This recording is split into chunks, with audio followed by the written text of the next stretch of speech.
வணக்கம் மக்களே, நமக்கு இன்றைக்கி ஜாப் வேக்கன்சிஸ் எங்கேருந்து வந்திருக்குன்னு பார்த்தீங்கன்னா, சென்னை மெட்ரோ ரயில் லிமிடெட் அங்கேருந்து தாங்க நம்மளுக்கு ஜாப் வேக்கன்சிஸ் வந்திருக்கு.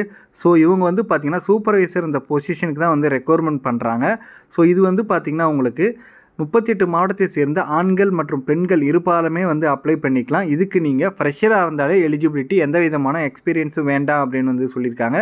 ஸோ இதற்கான ஆரம்பகட்ட சம்பளமாக உங்களுக்கு 26,660 ரூபா பர் மந்த்துக்கு இருக்கும் அப்படின்னு சொல்லியிருக்காங்க.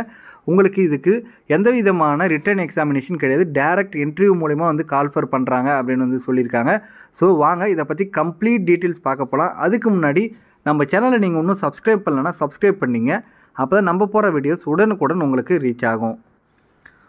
ஸோ ஆல்ரெடி நான் சொன்ன மாரி சூப்பர்வைசர் ஆப்ரேஷன்ற பொசிஷனுக்கு வந்து ரெக்வயர்மெண்ட் பண்ணுறாங்க. இதுக்கு வந்து எஜுகேஷன் குவாலிஃபிகேஷனாக நீங்கள் ஏதாவது ஒரு டிப்ளமோ முடிச்சிருந்தா போதும் அப்படின்னு வந்து சொல்லியிருக்காங்க. அதில் வந்து ரெகுலரில் முடிச்சிருக்கணும் அப்படின்னு சொல்லியிருக்காங்க. சூப்பர்வைசர் மெயின்டெனன்ஸுக்குமே வந்து டிப்ளமோ முடிச்சிருந்தாலே எலிஜிபிலிட்டி அப்படின்னு வந்து சொல்லியிருக்காங்க. ஸோ நீங்கள் ஏதாவது இன்ஜினியரிங் முடிச்சிருந்தாலும் இதுக்கு வந்து தாராளமாக அப்ளை பண்ணலாம். இதற்கான ஏஜ் லிமிட் பார்த்திங்கன்னா மினிமம் 18 வயசு கம்ப்ளீட் ஆகிருக்கணும், மேக்ஸிமம் 33 வயசுக்குள்ளே இருக்கணும் அப்படின்னு சொல்லியிருக்காங்க. ஸோ இதுக்கு வந்து பார்த்திங்கன்னா வந்து உங்களுக்கு ஏஜ் ரிலாக்ஸேஷனுமே இருக்குது. எஸ்சி எஸ்டியாக இருந்தீங்கன்னா 5 வருஷமும், ஓபிசியாக இருந்தீங்கன்னா 3 வருஷமும் வந்து உங்களுக்கு ஏஜ் ரிலாக்ஸேஷனுமே வந்து உங்களுக்கு இருக்குங்க. ஸோ இதற்கான குவாலிஃபிகேஷன் பார்த்திங்கன்னா ஆல்ரெடி நான் சொல்லிவிட்டேன், டிப்ளமோவில் வந்து மினிமம் 60% மார்க் எடுத்து நீங்கள் வந்து பாஸ் பண்ணியிருக்கணும் அப்படின்னு வந்து சொல்லியிருக்காங்க. ஸோ இதுக்கான டென்யூர் பார்த்திங்கன்னா உங்களுக்கு 3 இயர்ஸ் வந்து இந்த ஜாப் வந்து உங்களுக்கு இருக்கும் அப்படின்னு சொல்லியிருக்காங்க. ஸோ இது வந்து பார்த்திங்கன்னா ஒரு பர்மனெண்ட் ஜாப் கிடையாது, உங்களுக்கு 3 இயர்ஸ்க்கான ஜாப் தான் இது. பட் ஆனால் இந்த 3 இயர்ஸ்க்கான எக்ஸ்பீரியன்ஸ் சர்டிஃபிகேட் உங்களுக்கு கொடுப்பாங்க, நீங்கள் நிறைய எக்ஸ்பீரியன்ஸ் கெயின் பண்ணலாம். ஸோ இது வந்து பார்த்திங்கன்னா நாளைக்கு வந்து நீங்கள் ரயில்வேஸில் வந்து நீங்கள் படிக்கிறீங்க, ட்ரை பண்ணுறீங்க அப்படின்னு பார்த்திங்கன்னா இந்த சர்டிஃபிகேட் வந்து எக்ஸ்பீரியன்ஸ் சர்டிஃபிகேட் வந்து தாராளமாக வந்து உங்களுக்கு யூஸ் ஆகும். அது மட்டும் இல்லாமல் இந்த எக்ஸ்பீரியன்ஸ் வந்து உங்களுக்கு கண்டிப்பாக வந்து பெரிய லெவலில் உங்களுக்கு ஹெல்ப் பண்ணணும்னு நம்ம வந்து சொல்லலாம். ஸோ இதற்கான பேக்கேஜ் அப்படின்னு பார்த்தீங்கன்னா 26,660 ரூபா பர் மந்த்துக்கு உங்களுக்கு சேலரியாக இருக்கும் அப்படின்னு சொல்லியிருக்காங்க. உங்களுக்கு பிஎஃப் கான்ட்ரிபியூஷனுமே வந்து உங்களுக்கு இருக்குது. ஸோ இதோட செலெக்ஷன் ப்ரொசீஜர்னு பார்த்தீங்கன்னா மெரிட் கம் ரிசர்வேஷன் மூலிமா தான் வந்து உங்களுக்கு வந்து செலக்ட் பண்ணுறாங்க. ரிசர்வேஷன் அப்படின்னா ஒன்றும் இல்லைங்க, எஸ்சிக்கு இவ்வளோ சீட்டு, எஸ்டிக்கு இவ்வளோ சீட்டு, எம்பிசிக்கு இவ்வளோ சீட்டு, பிசிக்கு இவ்வளோ சீட்டுன்னு சொல்லிட்டு ஸ்ப்ளிட் பண்ணி கொடுப்பாங்க இல்லைங்களா. ஸோ அதன்படி தான் வந்து இவங்களோடக்கான செலெக்ஷன் ப்ரொசீஜர் இருக்கும் அப்படின்னு வந்து சொல்லியிருக்காங்க. செலெக்ஷன் ப்ரொசீஜர் என்னன்னு பார்த்தீங்கன்னா டாக்குமெண்ட் வெரிஃபிகேஷன் இருக்குங்க. ஒன்ஸ் டாக்குமெண்ட் வெரிஃபிகேஷன் முடிச்சதுக்கப்புறம் தமிழ் எழுத படிக்க உங்களுக்கு எப்படி தெரிஞ்சிருக்கு அந்த டெஸ்ட்டு வைப்பாங்க. அது முடிச்சதுக்கப்புறம் சின்ன ஒரு சைக்கோ டெஸ்ட் இருக்கும் அப்படின்னு வந்து சொல்லியிருக்காங்க. ஸோ இதுக்கு வந்து பார்த்திங்கன்னா இந்த 2 விதமான போஸ்டிங்குமே வந்து உங்களுக்கு மெடிக்கல் ஃபிட்னஸ் டெஸ்ட் இருக்கும். ஸோ பாடிலாம் வந்து ஃபிட்டாக இருக்கணும் அப்படின்னு வந்து சொல்லியிருக்காங்க. ஸோ கேரக்டர் அண்டு அட்டெண்டன்ட் இது வந்து பார்த்திங்கன்னா உங்கள் பேரில் எந்த விதமான கேஸோ அதெல்லாம் எதுவுமே இருக்கக்கூடாது அப்படின்னு சொல்லியிருக்காங்க. ஸோ ட்ரைனிங் காஸ்ட் பார்த்திங்கன்னா இதுக்கு வந்து நீங்கள் மினிமம் இந்த ஒர்க்கில் வந்து 3 இயர்ஸ் ஒர்க் பண்ணணும். இன்கேஸ் வந்து 3 இயர்ஸ் எனக்கு பிடிக்கல, வேறு ஏதாவது பர்சனல் ரீசனுக்காக நீங்கள் வந்து ரிசைன் பண்ணுறீங்க அப்படின்னா 1 மந்த்துக்கு முன்னாடி அவங்க பிரியராக அவங்களுக்கு வந்து நீங்கள் தகவல் தெரிவிக்கணும். அது மட்டும் இல்லாமல் ட்ரைனிங் காஸ்ட், பொசிஷன் வைஸ் காஸ்ட்டுன்றது வந்து நீங்கள் வந்து ஒரு மினிமம் அமௌண்ட் அவங்களுக்கு வந்து பேமெண்ட் பண்ணுற மாதிரி இருக்கும். ஸோ நீங்கள் வந்து 3 இயர்ஸ் ஒர்க் பண்ணிங்கன்னா உங்களுக்கு எந்த பிரச்சனையும் இல்லை. இன்கேஸ் நீங்கள் 3 இயர்ஸ்க்கு முன்னாடியே நீங்கள் வந்து போகிறீங்கன்ற பட்சத்தில் மட்டும் அவங்களுக்கு வந்து ட்ரைனிங் காஸ்ட், பொசிஷன் வைஸ் காஸ்ட்டுன்றது வந்து நீங்கள் வந்து பேமெண்ட் பண்ணுற மாதிரி இருக்கும் அப்படின்னு வந்து சொல்லியிருக்காங்க. ஸோ இது பார்த்திங்கன்னா உங்களுக்கு லீவுமே வந்து இருக்குது. 8 டேஸ் கேஷுவல் லீவ் இருக்குது, 18 டேஸ் ஏர்ன்டு லீவு அப்படின்றமே உங்களுக்கு லீவ் ஃபெசிலிட்டிஸுமே உங்களுக்கு வந்து இதில் இருக்குங்க. ஸோ ஸ்க்ரீனிங் டீட்டெயில்ஸ், ஸ்க்ரீனிங் வந்து நீங்கள் வந்து சென்னையில் தாங்க போகணும். சென்னையில் வந்து பார்த்திங்கன்னா சிஐடி கேம்பஸ் தரமணி அங்கே தாங்க உங்களுக்கான ஸ்க்ரீனிங் வந்து இருக்கும்.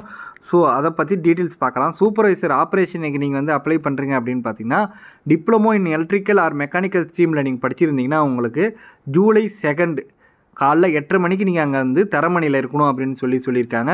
Diploma in electronics, computer engineering, information technology, electronics and communication, industry integrator இந்த கோர்ஸ்லாம் நீங்கள் வந்து முடிச்சிருந்தீங்கன்னா 3 ஜூலை காலைல 8:30 மணிக்கு வந்து உங்களுக்கு வந்து நீங்கள் தரமணியில் இருக்கணும் அப்படின்னு வந்து சொல்லியிருக்காங்க. ஸோ அட்ரஸ் நான் ஆல்ரெடி உங்களுக்கு சொல்லிவிட்டேன், திருப்பி ரிப்பீட் பண்ணுறேன். Institute of chemical technology, CIT campus Taramani, Chennai 6,13,000 அப்படின்னு வந்து சொல்லியிருக்காங்க. So diploma in any other engineering டிசிப்ளினில் படிச்சிருந்தீங்கன்னா ஜூலை 4 காலைல 8:30 மணிக்கு வந்து நீங்கள் வந்து அங்கே இருக்கணும் அப்படின்னு சொல்லியிருக்காங்க. ஸோ அங்கே தான் வந்து உங்களுக்கு டாக்குமெண்ட் வெரிஃபிகேஷன், உங்களோட தமிழ் லாங்குவேஜ் எழுத படிக்க உங்களுக்கு எவ்வளோ கெப்பாசிட்டி இருக்குது அப்படின்லாம் செக் பண்ணுவாங்க. ஸோ சூப்பர்வைசர் மெயின்டெனன்ஸுக்கு பார்த்தீங்கன்னா டிப்ளமோ இன் எலக்ட்ரிக்கல் ஸ்ட்ரீம் படிச்சிருந்தீங்கன்னா ஜூலை 7 காலைல 8:30 மணிக்கும், diploma in electronics, computer engineering, information technology, electronics and மற்ற கோர்ஸ்லாம் படிச்சிருந்தீங்கன்னா ஜூலை 8 காலைல மார்னிங் 8:30க்கு நீங்கள் அங்கே இருக்கணும் அப்படின்னு சொல்லியிருக்காங்க. டிப்ளமோ இன் மெக்கானிக்கல் ஸ்ட்ரீம் படிச்சிங்கன்னா ஜூலை 9 காலைல 8:30 மணிக்கு நீங்கள் அங்கே ஸ்க்ரீனிங்க்கு இருக்கணும் அப்படின்னு சொல்லியிருக்காங்க. ஸோ இது கூட நீங்கள் பார்த்தீங்கன்னா மினிமம் 10 பாஸ்போர்ட் சைஸ் ஃபோட்டோ நீங்கள் எடுத்துகிட்டு போகணும் அப்படின்னு சொல்லியிருக்காங்க. நீங்கள் ஸ்க்ரீனிங் போகிறேன் இல்லைங்களா, ஸோ அங்கே மினிமம் 10 பாஸ்போர்ட் சைஸ் ஃபோட்டோ உங்களது எடுத்துகிட்டு போகணும் அப்படின்னு சொல்லியிருக்காங்க. ஸோ பயோடேட்டா ஃபார்ம் இது பார்த்தீங்கன்னா அங்கேயே ஸ்க்ரீனிங்லேயே ஒரு ஃபார்ம் கொடுப்பாங்க, அதை நீங்கள் ஃபில் பண்ணணும் அப்படின்னு சொல்லியிருக்காங்க.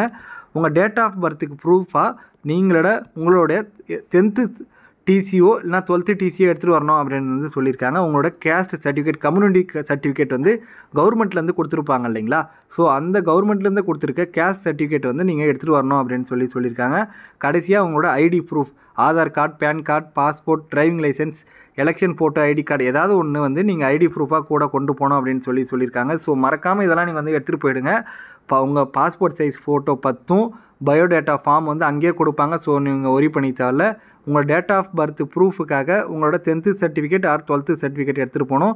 கேஸ்ட் சர்டிஃபிகேட் தமிழ்நாடு கவர்மெண்ட்லேருந்து கொடுத்தது கேஸ்ட் சர்டிஃபிகேட் எடுத்துகிட்டு போகணும். ஐடி ப்ரூஃப் எடுத்துகிட்டு போகணும் அப்படின்னு சொல்லியிருக்காங்க. ஸோ அவ்வளோதான் ஃப்ரெண்ட்ஸ், இதோட இந்த வீடியோ முடியுது. இது பார்த்தீங்கன்னா ஒரு கோல்டன் ஆப்பர்ச்சுனிட்டிஸ். நீங்கள் ரயில்வே எக்ஸாமுக்கு ட்ரை பண்ணுறீங்கன்னா நீங்கள் கூட தாராளமாக இதுக்கு நீங்கள் ட்ரை பண்ணலாம். ஏன்னா இதில் உங்களுக்கு நிறைய எக்ஸ்பீரியன்ஸ் கிடைக்கும். எக்ஸ்பீரியன்ஸ் சர்டிஃபிகேட் மூலிமா நீங்கள் நாளைக்கு ரயில்வேஸில் செலக்ட் ஆகிறீங்கன்னா இந்த எக்ஸ்பீரியன்ஸ் சர்டிஃபிகேட் உங்களுக்கு பெரிய லெவலில் யூஸ் ஆகும் அப்படின்னு நம்ம சொல்லலாம். அவ்வளோதான் ஃப்ரெண்ட்ஸ், இந்த வீடியோ முடியுது இதோட. இந்த வீடியோ பிடிச்சிருந்துச்சுன்னா லைக் பண்ணுங்கள், ஷேர் பண்ணுங்கள் மற்றும் உங்கள் நண்பர்களுக்குமே தெரியுங்க. உங்களுக்கு ஏதாவது சந்தேகம் இருக்குன்னா கமெண்ட் பண்ணுங்கள், கண்டிப்பாக ரிப்ளை பண்ணுறேன். Thank you so much for your support friends.